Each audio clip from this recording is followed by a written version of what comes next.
Man, there's a lot to this because this guy is an absolute lightning rod. And I think I'm going to end up repeating some things, tough to hear, I guess, some things from a few years ago. But there's a lot to this. You've got legal issues, a few different ways, one of which is, at what point do you start to criticize the district attorney in Houston for maybe not doing more? That could be one. I said could. You've got the legal issues of contracts. You've got all that stuff. So there's legal issues here. There are conspiracy theories here. And I don't think I don't think it's that whacked out to end up with a conspiracy theory or two. How far you want to go, I don't know. There may be a point that there's a line that's crossed, but I get it. I can buy into a conspiracy theory in this story. There's also some nerdy football stuff to it. Deshaun Watson. Deshaun Watson is a lightning rod. And for all the bad reasons, he just is. The man is constantly in the news for the wrong reasons, at least for the past several years. It's not been a good, what do we want to say, 5-year run at all. So here's the setup. Deshaun Watson was a first-round pick of the Houston Texans, won a national championship at Clemson, spectacular college player. And you know what? First couple of years in the NFL, a spectacular NFL player. So he was going to take the Texans, and the Texans have been through a lot. He was going to take the Texans to relevancy, and it worked in the beginning. They won 2 division titles with Deshaun Watson as their quarterback. He led the league in passing in 2020. He was a Pro Bowl player in his first 3 seasons.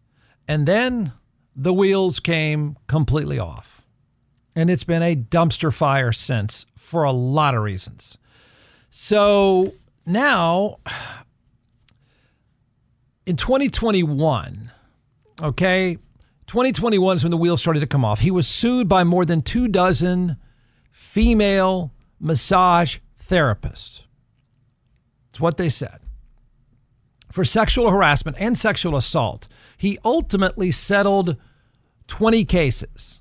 And this went on for a few years, but he ultimately settled 20 cases.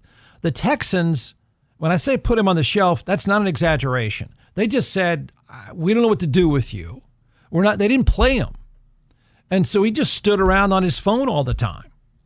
So he did nothing for an entire season for the Texans except stand around, lay low, let his attorney fight these lawsuits. They ended up settling 20. The Texans then traded him to the Cleveland Browns ultimately became 5 players. The Browns, in what is now being debated as the worst contract in sports history, and right now it looks to be just that. That's the whole point of today, is trying to figure out, how this comes apart. But so the Browns signed him to the largest guaranteed contract in football history. It's more than $230 million. It was the largest guaranteed contract, until Dak Prescott signed a deal for more than that, close to $240 million. Deshaun Watson then signs with the Browns. He was suspended for 6 games, and then the league stepped in, an arbiter stepped in and said, no, make that 11. And so he suspended 11 games. Then he was injured in, I think it was, week 10 of last season. He hurt his shoulder. He was replaced by Joe Flacco, who was about 65 years old at the time. The Browns made the playoffs. The Texans knocked him out. There. It's a quick summary of this guy's issues. You fast forward to today, he was a train wreck against Dallas. I think a lot of that is Dallas, but either way, it just reminded the world how terrible this deal is. Dallas blows Cleveland out in Cleveland. Oh, by the way, another woman has come forward and accused him of sexual assault. I believe it's a civil case again. These are all civil cases, which is an issue. I mean, I think it's a mistake to not ask more questions about that. So she's suing him now for sexual assault. He's denied it. So this brings up a lot. Take your pick, okay? There's the issue of more than 20 women in Houston accusing the guy of sexual assault. And why? Okay, I mean, I've asked this before. Why, if the guy is such a monster, and these are all non-consensual, why would the DA not go further? I don't know. I don't understand. The DA did not. I mean, there's never been a criminal charge.